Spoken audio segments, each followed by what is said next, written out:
Hey y'all, it's me, Daniel, coming to you here on the Buddy Zone. So I know it's been a while since I've been here, but I've been very busy writing, researching, thinking, listening, collaborating, and all of that good stuff. So welcome back to my channel. I am here today to present a video in the To Be a Teacher series. Some of my YouTube teacher friends here, we are collaborating on what it takes to become a teacher. So each of us will do a video, and in my description box below, I will provide links of those videos so that you can go and see all of the other videos that we've made about what it takes to become a teacher. Okay, so my video is about teacher evaluation, teacher observations, if you will.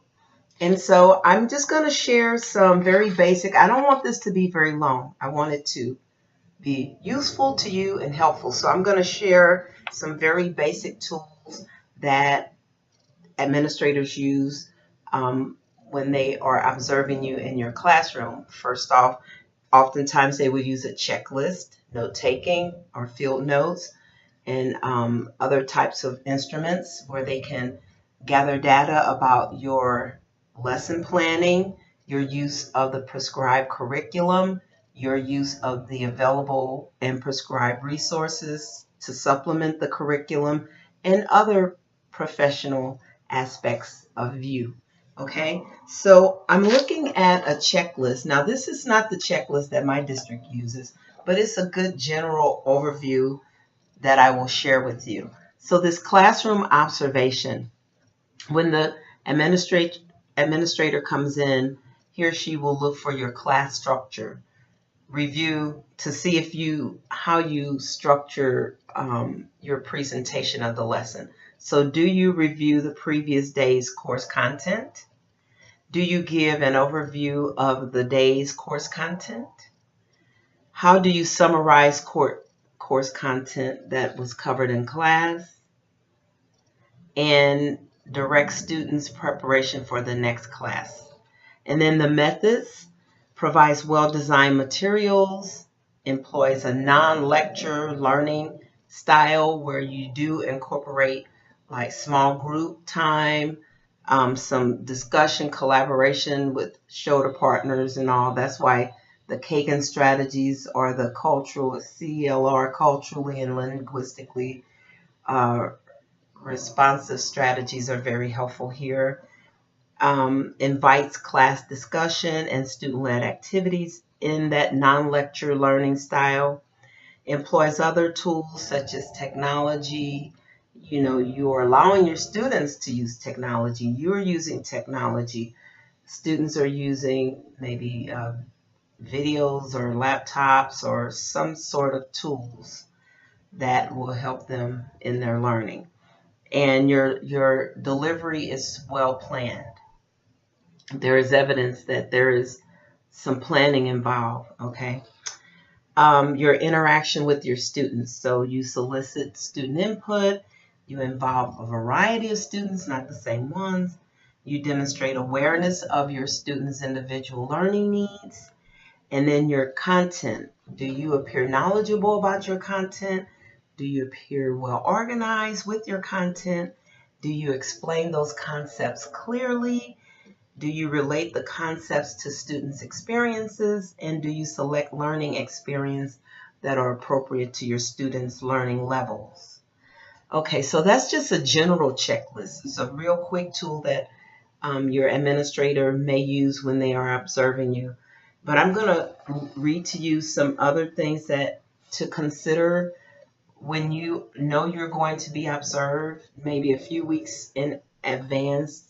Just begin identifying, being very aware of how you do these things so you are able to talk about them in your pre-conference, or just be aware of them, okay? So be aware of your lesson planning, that you do develop long-range plans and daily lessons, and you hit those standards, those key standards in your planning. That you implement your lesson well, that you relate the lesson to your previous and future lessons, and you monitor your students continuously. Be sure to provide feedback and reteach as necessary as well. You motivate your students. You use intrinsic and extrinsic rewards, and you know your students' interests so that you can know what their money, their currency is. You communicate your lessons well. You praise, you elicit responses from your students. You demonstrate your knowledge of the curriculum. You use effective examples, exemplars, illustrations.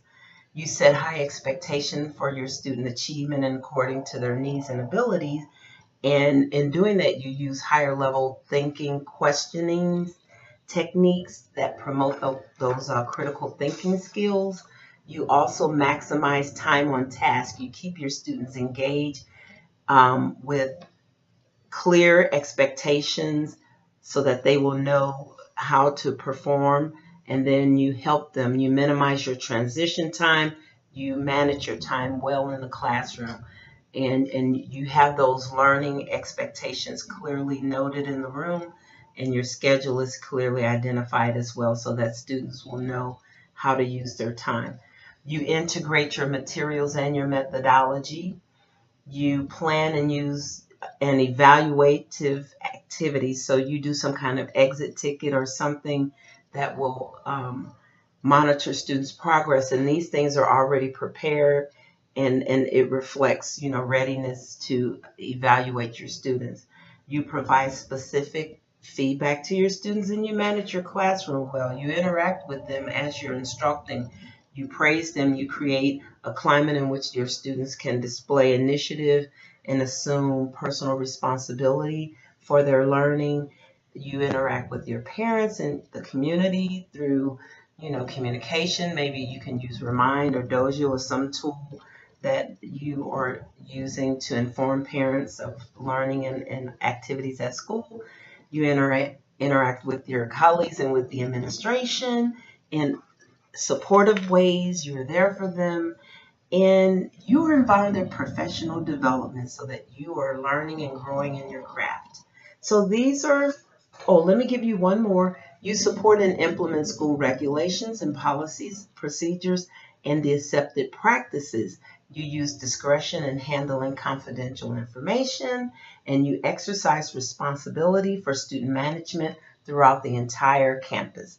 All right, you all, this is my video. Go, and I want to thank Brandon Sakinja, who is Senior S's Spanish Spot, for starting the To Be a Teacher collab with the YouTube teachers. You can also go check out Finding a Job by Brooklyn, Lesson Planning, Managing Student Behavior, Professional Development, Teacher Observations, that's me, Coaching Extracurricular Activities, Common Core, that's Ruth, and some of the other ones, I don't know their names, and also there are lots of them. All right, so thank you. Be blessed.